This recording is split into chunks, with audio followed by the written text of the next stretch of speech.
Welcome back to our next exciting episode of Uncivil Discourse, hosted by Lee, Hey everybody, myself, and our guest commentator today, Laura, also known as BattleBabe 2. Yet you paused like you were going to actually respond to yourself. That would have been awesome. Somebody did. It's just inside my head. It's always inside your head. Except when I use my outside voice.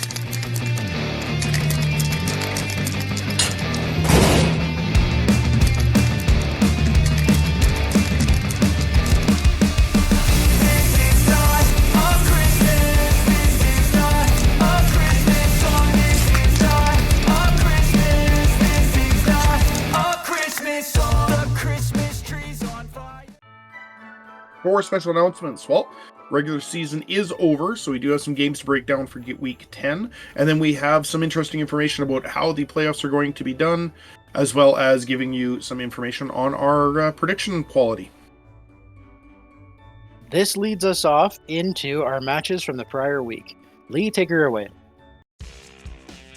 Game number 1, we have the Thumper's Revenge up against the Abishai Avengers. Unfortunately, due to the way that the end of the year seems to happen to all of us, well, the Abishai Avengers couldn't play out their game. Thumpers win with a bye win. Go Bunnies! Game number 2, we have the Pit Vipers up against Kells Keshik. 2 Fafners enter, 1 Fafner leaves. Our Savannah Arena is where we see an improved heavy gauze rifle face off against plasma rifle Surprise. Wrapping this up with a 4-0 victory, we see just how much experience wins over exuberance as the Kells Keshiks take it all. Alright, so the Warhammer picks up a pair of kills right off the bat, taking out the cockpit of the Fafner. That's a big loss only a few seconds into the match. The Scorpion proves how resilient quad mechs can be, taking 2 improved heavy gauze rifles before the Fafner goes down, and then taking out the Marauder, while the Keshik Fafnir finishes off the T-Bolt. Sorry boys, looks like this is just a whole bunch of one-sided victory. Game number 3, Teddy Bear Parade versus Rissen's Rogues. A parade of clanners litters the desert oasis battlefield today as Rissen's Rogues rip the stuffing right out of them. 4-2, Rogues win. So, you're supposed to be taking it easy on some of the new guys when we see them playing, like just ripping their poor hearts out, especially a guy who was the league leader for most of the season. Yeah. We also want them to start coming back. So this was clearly a close game. The Quintero brings home a pair of kills to match the Teddy Bear's Warhammer with a pair. Clearly, the killers go marching 2 by 2 because it was basically just 2 mechs for this guy, 2 mechs for this guy, 2 mechs for that guy. Game number 4, Cat's Cavalry versus Ansgar's Outlaws. The Gravel Experience Arena had a Merc throwdown. Lots of smack talk at this table with a 3-2 Outlaws win, and rumor has it that we might see this map renamed as well. Cat's longbow falls down and manages to cook off some ammo due to excessive heat. 80 seconds after the shooting starts, both side cats and the Ansgar's Marauder die. Game number 5, we have the Neon Betons versus the Alshane Regulars. It's a basic arena, the Grasslands, but it is very functional. The Regulars pull down 1 clan in the match before the Falcons swoop in for a 4-1 victory. The Blackhawk Coup gets credit for taking out the Nova. The T-Volt pulls home a pair of kills, with the Warhammer and the Warhawk getting the last 2. Game number 6, Fox Knights versus the Wendigo Night Stalkers. Showdown at the Outlaws Ranch. Big loss for the Comstar crowd as they had to refund some cell phone bills today. 4-2 Night Stalker win. It's embarrassing when your Grasshopper is head-capped by a small laser. The Wendigo Guillotine cleaning up today with 2 kills. Game number 7, we have the Condos Janissaries up against the League of Robots. Thunder rolls in the rolling hills for a robot victory, 4-2. Not much to see here, but a long, drawn-out tactical battle. Game number 8, Kinkazi versus the Red Suns Irregulars. This rumble in the Kozais Valley finishes up in a 3-3 tie. The Kinkazi Maelstrom is the star player today, taking out both the Dragonfly and the Archer of the Red Suns. But When a Widowmaker is left standing, the game is never over, and the Red Suns Irregulars were able to bring that back to a 3-3 tie. Game number 9, we have the Half Cuts versus the Remnants. Battle in the Desert goes for a long round, but only ends up with a 1-0 Remnants win, and unfortunately not enough details to give you anything exciting. Game number 10, we see the Fafnir's Frostfangs versus the Ghosts of Gunsburg. These here hills are unending. And sadly, the match timer is not. 2-2 tie game when the buzzer goes off. The No-Dashi causes an ammo explosion on the Viking that ends up cascading and melting the pilot's brains. It just goes to show that any little bit of internal damage can cause a huge game swing. Mech with lots of ammo? Eliminating the pilot by cascading ammo explosions? That's impossible. Still trying to shake off that brain damage, eh? Game number 11, the Wolf Pack versus the First Dracons. Fun time in the Radis River Valley. Unlike what Lee likes to call a close game, this 4-3 game really was close, with the last mech standing being the Viking. That was out of ammo. The student has learned much and almost schools his father. Great job today, Alex. The Viking was the star of the show, though through claiming not 1, not 2, but 3 kills overall. Yeah, it was a really good game. I'm glad we were able to have that. It's always fun when you get to play family. Game number 12, the Tin Man's Tin Cans versus the Blitzkrieg Jezebels. Running around in the foothills, the Bargas takes the head off the Battlemaster, leading to a BJ win 1-0. Game number 13, we have the Dead Man's Hands up against the Devil's Brigade, which unfortunately dropped a couple of weeks ago. So, I win! A 2-0 in a close, hard-fought win that I just get points for. Well, it's the ultimate playing with yourself. And hey, you ended up in as a winner. Game number 14, Hogan's Heroes versus the 1st Merrick Militia. Lunar Bullshit has some good times today. For the 1st Merrick who take it to the Heroes, 4-0. The Orion and the Awesome both bring home a pair of trophies today. Way to go, Merrick Militia. Game number 15, we have the Radiant Raiders Ravens. You bastard. 3, 2, 1. Game number 15 has the Radiant Raven Raiders up against the Paxton Pathfinders. These teams choose not to engage in the Devil's Bath, but instead played on our default map, which seems like a victory condition for the Radiant Raven Raiders as they get a 3-2 final score. The Radiant Raven Raiders Night Sky kills itself with a failed piloting roll, but the Battlemaster brings home the bacon with 2 of the 3 kills. Game number 16, the Nace CIT versus the Vengeful Ones. Battling for the bottom, these two teams have a little fun in the Bloody Basin. Whammo! 20 seconds in, the Lancelot pumps 3 large lasers into the right torso of the Blackjack. First mech down and things are just getting interesting. The Marauder and the Night Sky carry the day for the NAIS CIT, though each bagging a pair of Clanners. 4-1 NAIS victory.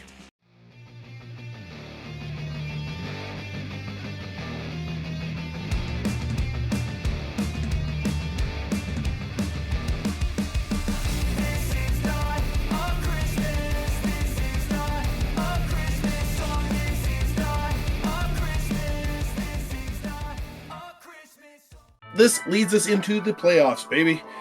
Sing a little praise and tell a little story. It's going to be exciting. Our top 8 teams of each division, though we have a slightly smaller D division than we want, are going to be paired up against each other. Top of their division versus the bottom of their division, and working its way down. With a total of 4 players having to withdraw this season, our D division will be a little light, but looking forward to seeing what will happen. At this point, nothing else really matters. Your positions, everything you did in the first 10 games, all just left at the wayside. It's a fresh start with our 4 pods all vying for a trophy. It's nice to have had 32 people at the start of the season, but before we get into that, here's Laura for how the predictions from the leadership team went this year. Out of all 10 weeks, Brett got 97 total games correct with a final prediction percentage of 58.13. His best week was week 3. He got 13 right with an 81% correctness. Lee in the full 10 weeks got 90 correct, which is a 56.25 percentage. Yay, better than flipping a coin. Better than last year, too, I believe. No, I was actually pretty high last year in the regular season, but I did terrible in the postseason. Terrible. Yeah. Your best week was week 9. You got 12 correct at 75% even. And Jeff in all 10 weeks got 101 correct total, 63.13%. And he's got 3 weeks consistent. So week 4, week 9, and week 10, he got 12 correct at 75%. Cheating. Fix was in. Yeah, I looked at this, and his percentage, he has, 4 over at 75. He's got a couple in the 60s. He did amazing.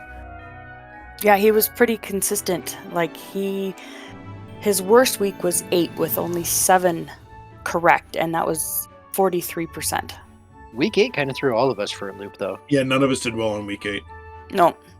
Yeah. But, like I said, we're just talking out our butts. We have no idea how the games are going to go, really.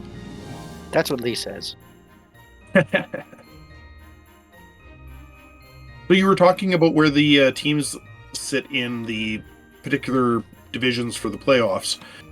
Do we want to at least let everybody know what those are? Yeah, let's take a quick run through that before we get into the rest of the games. Starting off with the person that finished in first place, Stablemaster Jeff, who runs the Ristons Rogues, flying the Comstar banner, had 8 wins and 2 ties for a total of 26 points. Then Stablemaster Jared in second place with the League of Robots, flying the Warden Clan banner, 8 wins, 2 ties with again 26 total points. Aaron, Stablemaster of the Neon Beatons, running the Crusader Clan flag, 8 wins, 2 losses, 24 points in total. Stablemaster JP comes in fourth with the Condos Janissaries flying the Capellan flag, 7 wins, 2 losses, and a bye win, with a total of 23 points. Jeff, other Jeff, flying the Kells Keshik flag for the Capellans, is 7 wins, 2 losses, and a tie, with 22 points. Then myself, slipping into 6th place for the first Drakons, the Free Razzlehog Republic faction flag, with 7 wins, 2 losses, and a tie, with 22 points as well.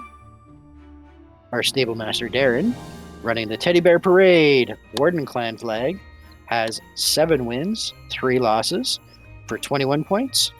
And due to the shuffle, with people having to not be a part of playoffs, we see Corey slipping up into 8th spot with the Ansgar's Outlaws flying the Merc flag, 6 wins, 3 losses, 1 tie, with a total of 19 points.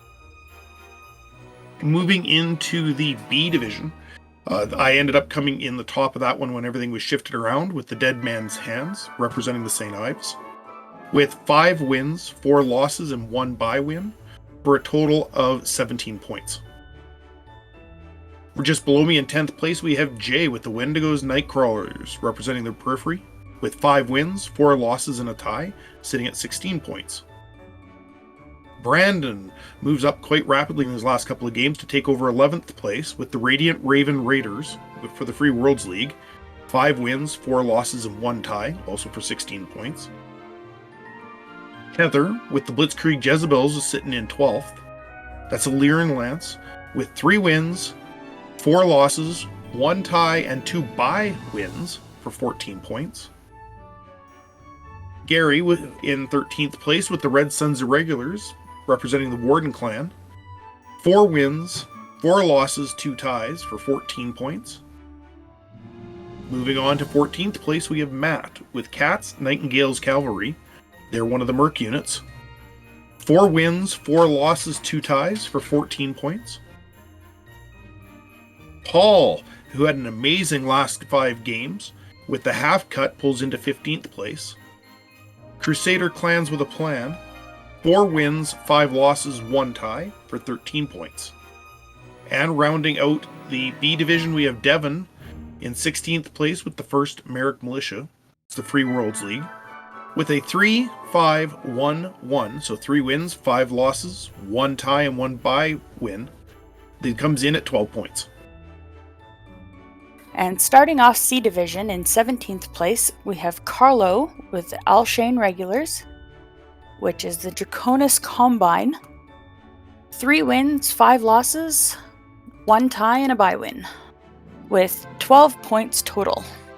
In 18th place, we have James Hamilton running the Ghosts of Gunsburg for the Free Rasselhog Republic. 3 wins, 5 losses, 2 ties, and no bye wins, with a total of 11 points. We have the other Hamilton, Scott, with Fox Knights running Comstar. 3 wins, 6 losses, 0 ties, and 1 bye win, also finishing with 11 points. Myself, running Thumper's Revenge and the Mercenaries. 3 wins, 6 losses, 0 ties, and 1 bye win, also with 11 points. In 21st spot, Chris M. with the Remnants, running with Comstar. 3 wins, 6 losses, 1 tie, and 0 bye wins at 10 points. In 22nd, we have Alexander with the Wolf Pack, also Mercenaries. 2 wins, 6 losses, 1 tie, 1 bye win, with 9 points. And then we've got Justin, Tin Man's Tin Cans, running Fed Sons. 2 wins, 6 losses, 1 tie, 1 bye win, also finishing with 9 points. And in 24th spot, Chris C. with Paxton's Pathfinders, running St. Ives. 3 wins, 7 losses, 0 ties, 0 bye wins, also finishing off with 9 points. Now moving on to D Division. These 4 teams are going to have a lot of fun, and we'll be able to at least claim some ego points at the end. We have in 25th place Will with Fenrir's Frostfangs. That's a Free Roslog Republic unit. 1 win, 6 losses, 2 ties, and a bye win for 7 points. 26th place is Todd with the NIIS CIT, representing the Fed Sons with 2 wins, 7 losses, 1 tie, and 7 overall points. 27th place is Phil with Hogan's Heroes Mercenary Unit. 0 wins, 8 losses, and 2 bye wins with 4 points. And rounding us out in 28th place, though since some people did not finish, it's not really the basement, but we'll let him claim it for this year, is John with the Vengeful Ones, representing the Crusader clans with 1 win, 9 losses, and a total of 3 points. So one of the little things that's kind of interesting here is the A-side division finishes with a point differential of point spread of only 5 points from the highest to the lowest person in A-side. B also has 5-point spread from the highest to the lowest in that division. Our C-side division has a 3-point spread only, so that's a much tighter division. And then we also have the last division for everybody else. It's quite interesting. Lots of these games were really close. Lots of these points were really close. 3 people with 11, 3 people with 14, multiple people with tied points.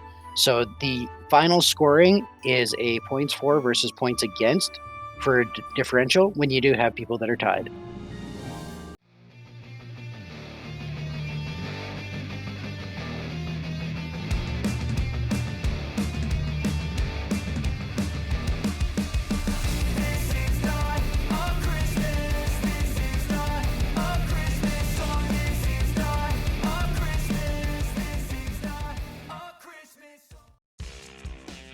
All right, we're now going to get into the actual pairings for the playoffs, round 1. A side, we have game number 1. The first place, Riston's Rogues, 8 wins, 0 losses, and and 2 ties. Up against the 8th place, Ansgar's Outlaws, 6 wins, 3 losses, and 1 tie.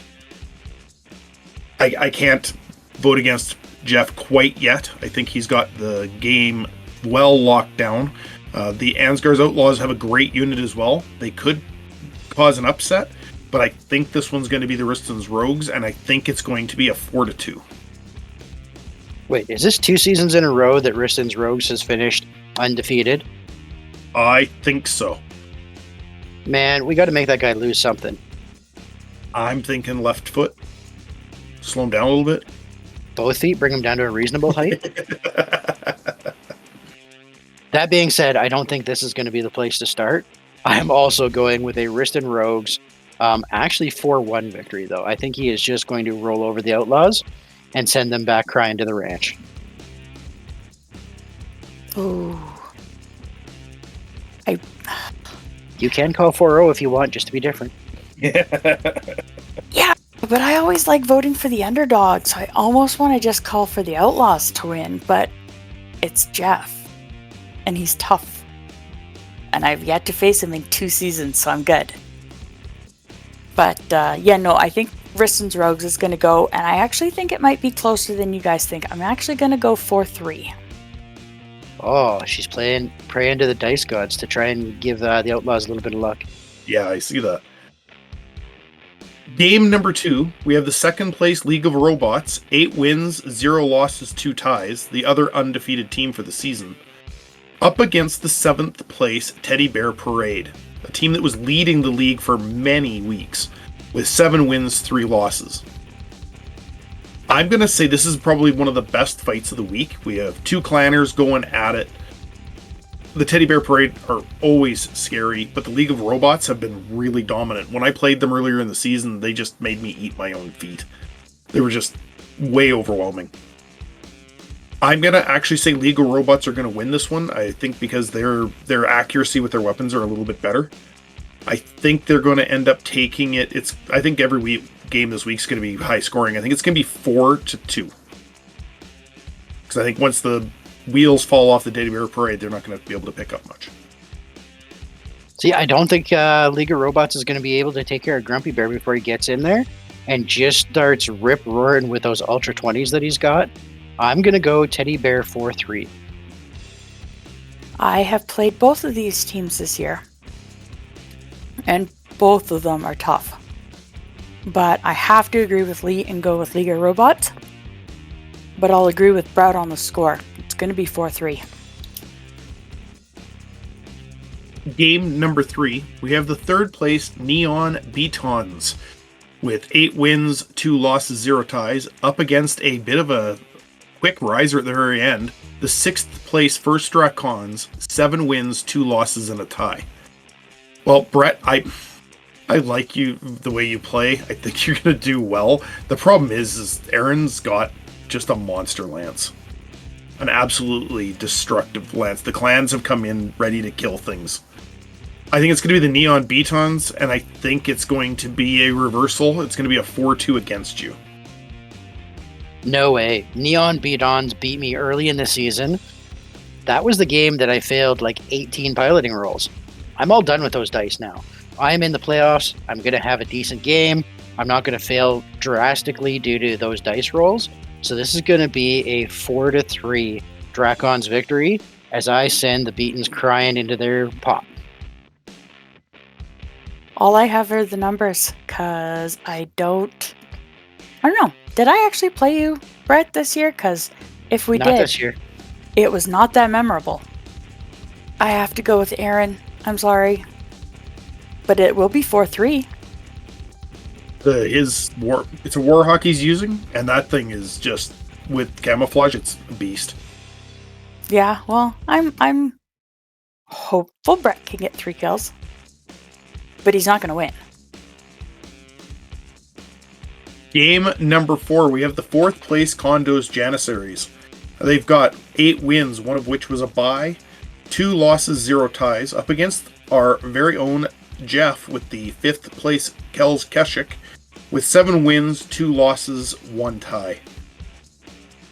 Well, these guys, I believe, fought earlier in the season, and JP won? I think they did. Even if they didn't, I know Jeff is very nervous to play JP. JP's a really good player, has got a lance that is surprisingly effective. I have said that the Kells Keshik is one of my favorite teams this year. I've paid attention to them. I'm going to go with them as well. It's going to be Kells Keshik, and it's going to be a 3-2. No, 4-2. 4-2. Good, because I also think it's going to be Kells Keshik, but I think it's going to be 3-2. I think it's going to be just 2-2 for most of the game, and then it's whoever gets that last kill, and then they just sort of dance around when the buzzer expires.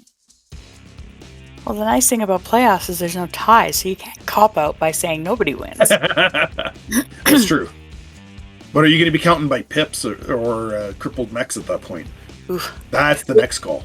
With this game, we could come down to that. It could be. These two, this is a very, very close game. Yeah.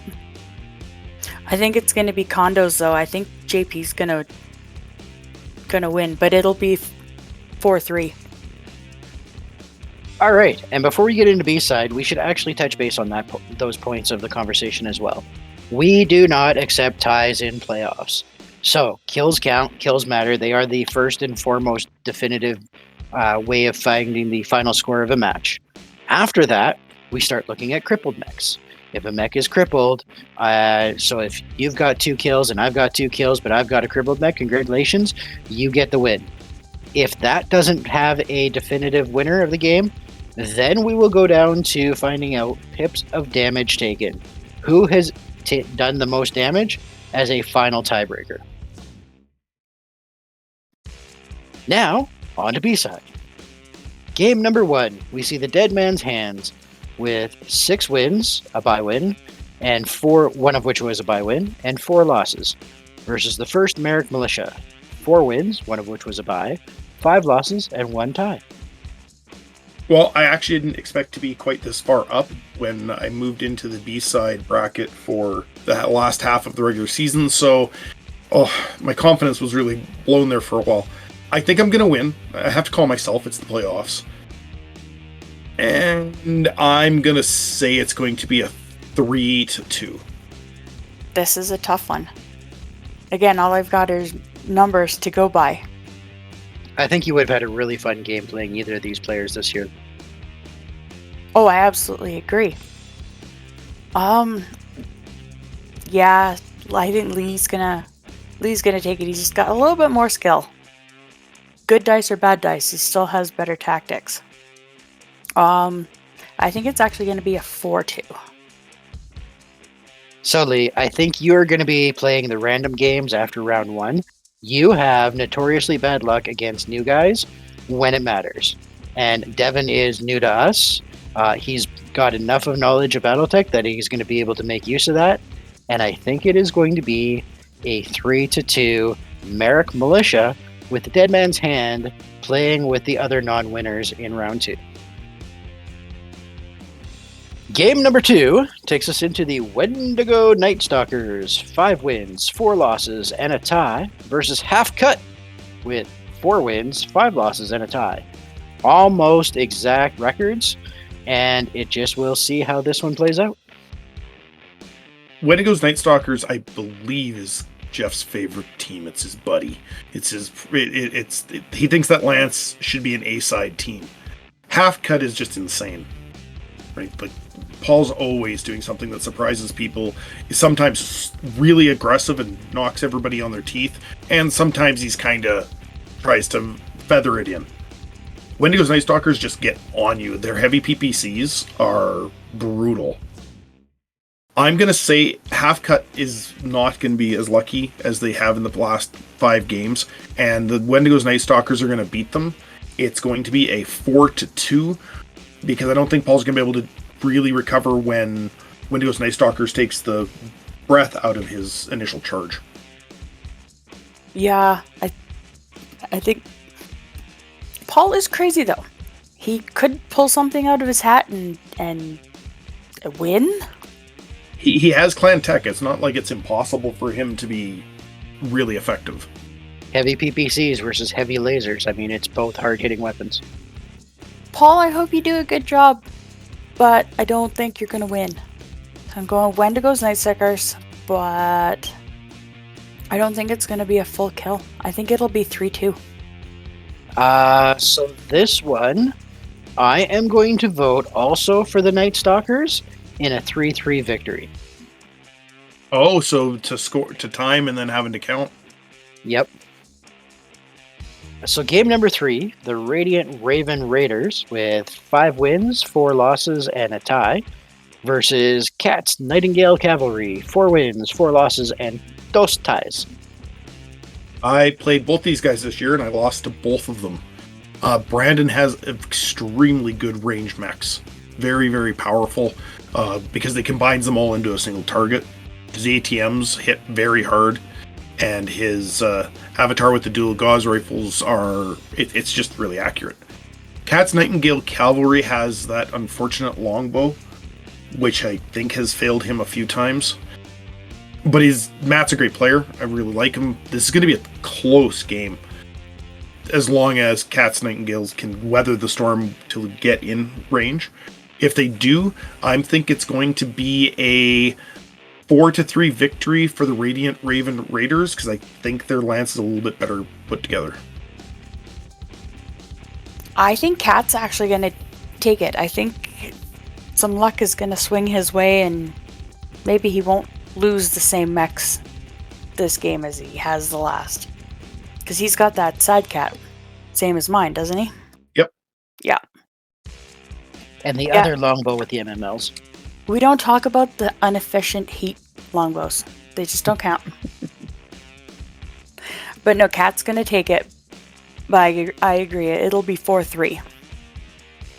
I like the Raven Lance better. I like the Nightingale's Stablemaster better for strength. I think this is going to play out as who has the better luck. So I kind of want to flip a coin on this one. And I think I'm going to go with the Cat's Nightingale Cavalry with a 3-2 victory. Into match number 4, the Blitzkrieg Jezebels. 4 wins, 4 losses, 2 ties. Versus the Red Suns Irregulars. 4 wins, 4 losses, 2 ties. You absolutely positively cannot get any closer to this. Yeah, and this is a very difficult one for me. And we have one of my favorite players, and my wife, who's also one of my favorite players. Nice save. Yeah, really, Gary's amazing. He's played really solid BattleTech ever since he joined League. Heather has a really well put together lance and really powerful firepower. I'm not sure that's going to help her, though, against these guys. I'm going to say Heather's actually going to take it. It's going to be close, very, very close. I'm going to say 3-2. I think the Jezebels are going to win. I haven't played either of these teams. I think Heather's just going to have a lot more dice luck than Gary. The biggest problem is his camouflage direwolf. So it just won't be 4-0.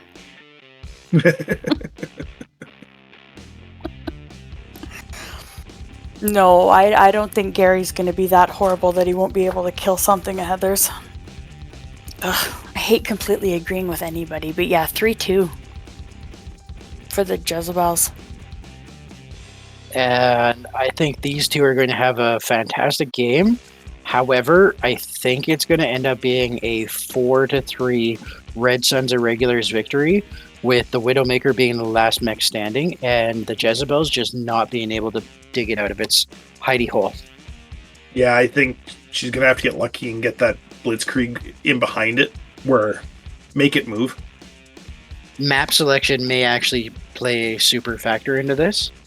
If all the mechs that we have that have taken camouflage don't have anywhere that they can sit in camo.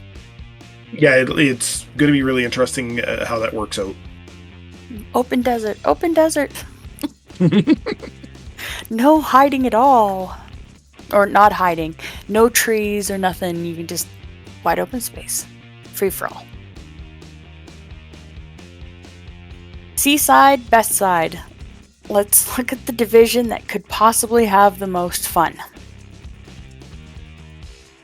Well, I have to agree with that. Most fun. So, game number 1 is the Alshane Regulars with 4 wins, 1 being a bye, 5 losses, and 1 tie, versus the Paxton Pathfinders with 3 wins, 7 losses, and 0 ties.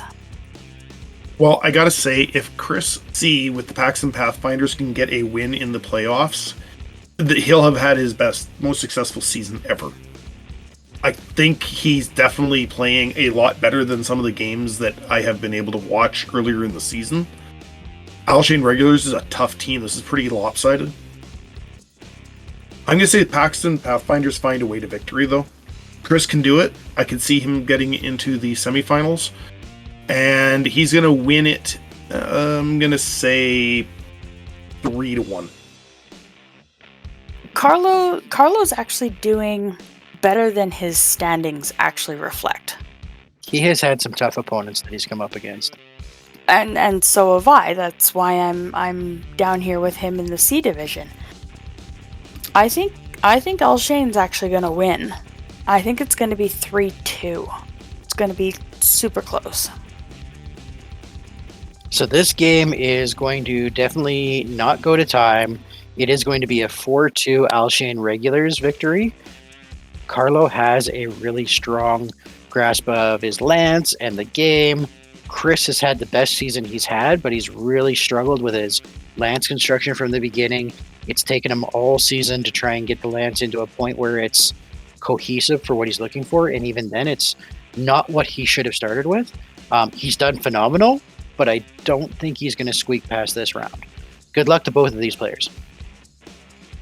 Game number 2, Ghosts of Gunsberg with 3 wins, 5 losses, and 2 ties, versus the Tin Man's Tin Cans with 3 wins, 1 of which is a bye win, 6 losses, and 1 tie. Ooh, this is going to be a good one. When the Ghosts of Gunsberg came into League, it was already kind of in half swing. Like, players had really started to get a good flesh out of their lance. They kind of had to hit the ground running and try to catch up. So the fact that he's got a record of 3-5-2 is actually quite good. Justin's had a decent season with 3 wins, 6 losses, and a tie. But he's never been comfortable with his lance. I don't think he's been super confident. He has a really good, powerful group of mechs with that Phoenix Hawk, the Battlemaster, the Guillotine, and the Thunderbolt. I think he really has to start watching his heat on his 2 heavy mechs, though. Start paying attention to that. It's going to cost you games. It's a little bit late in the season, though, for having to fine-tune, so I think the Ghosts of Gunsberg is going to get their first playoff win, and it's going to be a 3-2 victory. This is so tough. Unfortunately, I haven't seen or got to watch too many games. I watched Heather's match against Tin Man's, and it's just... Yeah, he didn't seem completely comfortable, or she just had some lucky dice in the beginning. But I think I'm gonna go with Ghosts of Gunsberg. But I think it might only be a 2-1. All right, so Tin Man's Tin Cans has had a lot of interaction with life this year, so it's been a real crunch on his time. This gentleman is a phenomenal person to see at the table. If he finds a way to get his lance painted over the Christmas break, I think he's a shoo-in for the win.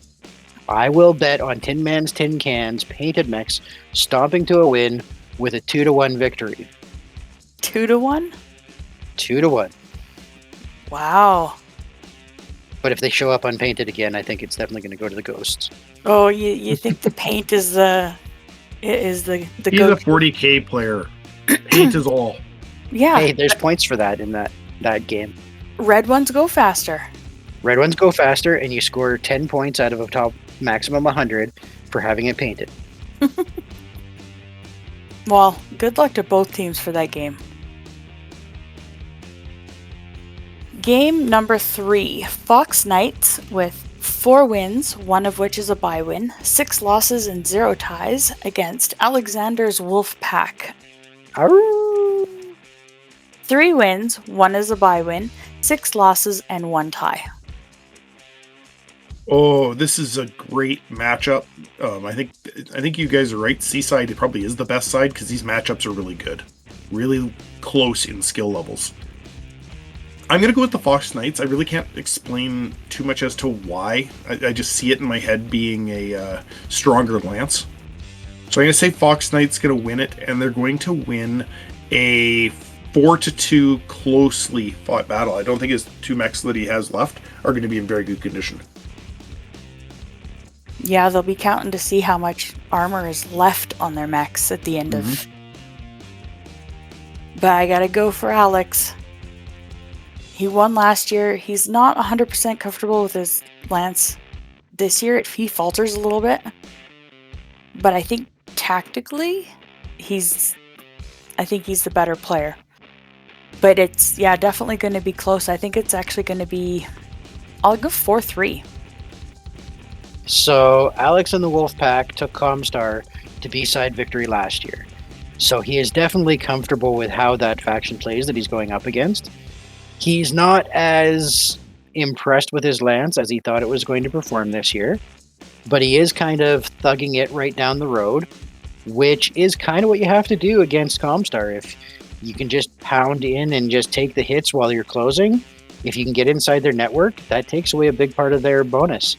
I'm going to go for the boy with the Wolfpack in a 4-3 victory. Look at his parents voting for him the same. Aww, co-parenting. Yeah. And the last game for Seaside, Game 4, is my Thumper's Revenge. 4 wins, one of which is a bye win, 6 losses and 0 ties, against Chris and the Remnants with 3 wins, 6 losses, and 1 tie. And another game that's really good pairing and matchup. Skill level, tech levels, you guys are really close. This is another C3I lance up against your Snubnose and your MMLs. If you can get into a situation that kind of negates his C3I, you're going to be very close. The fight's going to be good. And the advantage is you do want to close. So if you can get up close, it negates his quality of his C3I and then your weapons against his weapons. I think it's going to be very close with that camouflaged Thunderhawk in the mix. It's going to be I think you got this, Laura. I think it's going to be Thumper's Revenge, and it's going to be a 4-3. Because you guys, when you get in close, mechs are just going to be dropping left, right, and center. Yeah, I have total opposite lance this year than I did last year. Last year, I just wanted to sit up on a hill and lob missiles at each other. Now I want to get up in your face and, well, punch you in the nose. Lob missiles at you. Just short range missiles. Yeah. Chris is going to be tough. I don't like C3 or C3I networks because I don't have anything unless I kill all your mechs to shut it down. But I can't vote against myself. So I'm going to say I'm going to win, but I think we're going to dance around and do damage but not kill everybody. So I think it's actually going to be a 3-2. Alright, so this one, the big challenge is the Camouflage Thunderhawk. I think this is going to come down to a Thumper's Revenge 3-3 victory through damage done, if you can either dig out the Thunderhawk or avoid it and keep it out of the fight. If it's able to participate though, sorry, the Remnants will take it with a 4-3. I can't put 2 scores in predictions. Yeah, that's why I said, Thumper's Revenge 3-3 due to damage. Okay. Play your best game. Yeah. The Seaside has got some great pairings. It's going to be a lot of fun for you guys. Yeah, I want to win just to play some of the other new guys. Yeah. Or Alex. Yeah, that's cool too. Yeah, you guys have a chance for a pairing, and everybody in Seaside, I think, are going to have their own challenges if you play them. So. Yeah. No, it's definitely. It's like blondes have more fun. Well, Brett wrote it in the script. Seaside, best side. Last but not least, it's our diminished D-side playoffs. They're going to be starting off with their semifinals. Game number 1, we have Fenrir's Frostfangs 2 wins, one of which was a bye. 6 losses, 1 tie, up against the Vengeful Ones. 1 win, 9 losses, 0 ties. I have a really good feeling for John on this point. He's playing against people that he loves to play against. He really enjoys playing against this group of people. I think his mechs are going to do well, though it's going to cost him. I think he's going to be down to his Daishi, and it's going to be a 4-3. This is going to be a tough game. I know John wanted the basement, but no, I think he's going to win. I think it'll actually be like 2-2 with damage, with the Vengeful Ones winning. Yeah, Vengeful Ones 2-2 due to damage. This is going to be pretty straightforward. The Vengeful One's lance on paper is just going to be too accurate. So this is going to be just straight up a gunfight. The Vengeful Ones are way better at that, and the Fenrir's Frostfangs have a bunch of ammo that can get exploded. So the Vengeful Ones are going to pull out a 3-1 victory in this game. That'll lead us into game number 2. Look at me go, last to speak and then first to speak again. With the Nace CIT, 2 wins, 7 losses, 1 tie versus Hogan's Heroes, 2 wins, both of which were bye wins, 8 losses, and no ties. Lee, what do you think? I think this is going to be probably the most fun game all season for both these guys, and the most productive. I think they're going to just hammer the living daylights out of each other and have a great time through the entire thing. So I'm seeing it's going to be I wanted to vote Hogan's Heroes, but as soon as I saw it, the NAIS CIT, they've got a great lance. I think it's going to be them. I think they're going to win this one. Todd's going to take a win, and it's going to be a 3-1. They're just going to have a lot of fun bagging away each other, damage, mech pieces all over the place. Weird things tried, and in the end, NAIS is just going to take it. I have to agree. Weird things tried. I can see both of these guys doing things that you don't typically see in the regular season. Or at least not regularly in the regular season. DFAs and charges. Nace CIT, I think, will have the upper hand. I'm going to say 3-2. All right, then. Just to be the rough on the road, I got the joy of playing both of these players this year. I like both lances. Hogan's Heroes, I'm at a loss to explain why they're at a loss so much this season. I am absolutely confident that this is going to be the first victory for them, though, with a 3-2 Hogan's Heroes win here. Playoffs, the rest of it doesn't matter. First win is the most important win. On that note, Brett, about wins, everything being new, we've got to look at some of our championship predictions, because we have 4 full divisions instead of 3 last year, and then 2 the year before. So things are a little bit more complicated. Games are going to be all the same, obviously. But in A side, my prediction for the overall champion, I've got to go with OG. Screw that guy. I know, but I just have to. He's just played so consistently. Yeah, and I'm actually going to go for new guys. The 2 people that I want to have at the top fighting for first place play each other first round. So I voted for Jared to win their match. So we'll go with Jared. I think Jared, the new guy, I think he's going to pull out a win. And take it all? So if he wins, that goes on his trophy, Jared the new guy? We could. He'd probably get a kick out of it. No, Jared. Jared for, overall first place. League of Robots on top. As much as I want to vote Riston's Rogues, I want to see Jeff lose a game. So it hasn't happened in 2 seasons. He was undefeated in regular season last year, undefeated in regular season this year. He was A-side champion last year. So, I mean, that's 23 games so far undefeated. It's got to come to an end. And I'm going to choke at some point. So it's not going to be me either. I would really like to see Darren as the overall A-side champion, with just people taking out the right opponents in the right order for him to sweep in and get the overall trophy. Teddy Bear Parade. All right. So for B-side, I'm in B-side. I would like to say me. That's a little obvious. One of the biggest problems with me actually taking B-side is going to be there's some amazing teams in here. The Wendigo Night Stalkers, the Cat's Nightingale Cavalry, Radiant Raven Raiders thumped me when we played earlier. So did actually Heather with the Blitzkrieg Jezebels. In all of this, I actually think it's going to be between the Radiant Raven Raiders and the Red Suns Irregulars. Think one of them's going to knock the Wendigo's Night Stalkers out. So I'm going to say Red Suns Irregulars for B. This is tough. Every one of our lances seems to have some really big thing to it, so it's very hard. Yeah, like I have my favorites. Gary, Lee, Dead Man's Hand, Red Suns, even the Jezebels.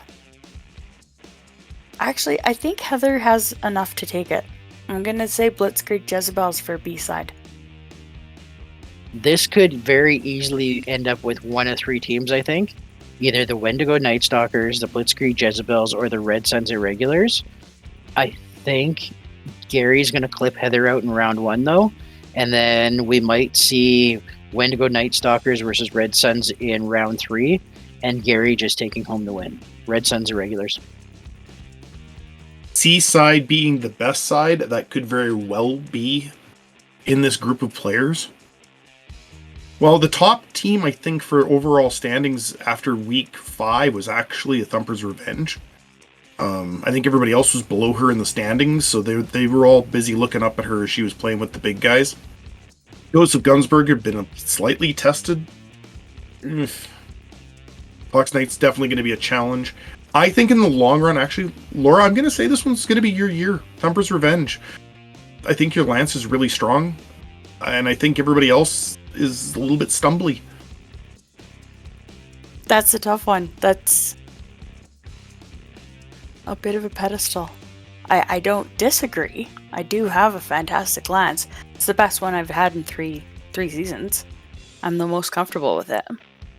But I've played Alex, and he's beat me. Actually, I think I beat him. He was a little sour about it. It's any given Sunday, though, right? Really. Yeah. Dice obviously make the biggest difference, but the thing is, I'm just looking at the group of players, and your luck has been more consistent, and your tactics have been very much more easy to follow. Yeah, I'm not quite erratic. Yeah, if you can get past Chris, I think you have an extremely good chance of taking it. Sounds so self-centered and self-serving to vote for yourself. You can, though. Like, I'm just looking at... Alchain Regulars is going to be a challenge. Fox Knights and the Remnants are going to be your biggest challenges. Yeah, and I do play the Remnants first, so I guess... Once you get past that, you have a very good chance. Hard one's out of the way. Sure, why not have 2 women at the top of their divisions? Sure. Yeah. Thumper's Revenge takes it. Sound like a politician. Vote for me! So this is the division that will have the most play. It'll have the most unpredictability. It has 2 Comstar lances. It's got 2 Merc lances. It's got a good flavor. Alshane Regulars are strong. The Ghosts of Gunsberg or Foch Knights, Thumper's Revenge, Remnants, Wolfpack. All of these teams could come out on top. I do believe that we are all voting correctly, though. If Thumper's Revenge makes it out of round 1, they're going to go all of the way and be the overall victors of C Division. Well, moving into the D Division, we have such a interesting group of players. And every one of their lances are very memorable. I played everybody but John, but I know his lance Can I very make the well. prediction firstly? Sure. This one's going to be Vengeful Ones. They're going all the way and they're going to take it. And they could. Absolutely they could. Right? There's no reason their lance can't do it. The only person in here I think that can really challenge the Vengeful Ones is the Vengeful Ones. They're the only ones that's going to really cause them to fail. Yeah, I'm actually going to go for the Vengeful Ones to take it. They had the most convincing battles for damage. I think everybody else is just a little too scattered. I think his lance is... Well, I don't know. I haven't really looked at them. I was going to say his is the most intimidating, but I think Fenrir's Frostfangs is pretty intimidating too. So the Vengeful Ones is a medium mech with 2 large pulse lasers. Heavy mech is a Lancelot with 3 large pulse lasers, and a Dire Wolf with 3 large pulse lasers, a Gauss rifle, and a Streak 10. I'm gonna go with Fenrir's. I think they're gonna win. They've got a good lance. They do. That archer is no joke. Yeah. I'm gonna go with Fenrir's. They're gonna take D side. So the playoffs have preset maps, so everyone in each division plays the same map. But we'll play differently in B or in C or D. So what'll end up happening is we're going to have 4 groups of 4 maps. Each division will have their own set of maps that they're playing on, and then it'll just get cycled through each division. It will definitely play differently, though. Each division seems to have their own flavor of how they're going to play, and it's going to be really interesting to see how those games break down. It's nice because everybody in each division plays on the same map, so nobody can claim, oh, they got into round 2 or all the way because they had a better map than I did. Everybody has an equal chance and an equal playing field for each separate division. I kind of wish I knew which map we were going to play on. Yeah, you don't find out till late. I know, till we, pretty much sit down at the table, I think. Game day when it gets handed out. Yeah. All the matches are going to be fun to watch. I wish I could clone myself so I could sit at each table and watch all the matches all at the same time. I mean, maybe if we had everybody stream No. playoffs by live streaming next year. So we're calling in our MRC compatriots to plan to be here next year, 2025, in January or so, to help stream first round of playoffs. Or in February and stream the last round of playoffs. Do the finals. Do the finals. That might be better. Yeah. Well, it's only one game per division. Yeah. So 4 tables? Yep. Booyah. There we go. We got a plan. All right. On that note, everybody in the league needs to get your award nominations in. Send in those nominations so that we can get working on the prizes for the player-picked awards. We have the Master Tactician. Who do you think is the best Battletech player, regardless of how their stats came out? We have the Good Egg Award. Who do you think is the best person to sit at a table with, the most sportsmanlike person? The person that you enjoy the most and want to sit down and have a game. And we also have the Phoenix Hawk Memorial. Who did the biggest tactical blunder? This is going to work out for me. Oh, so did not work out. Went bad and sideways. Get your votes in. Let us know so that we can get that done.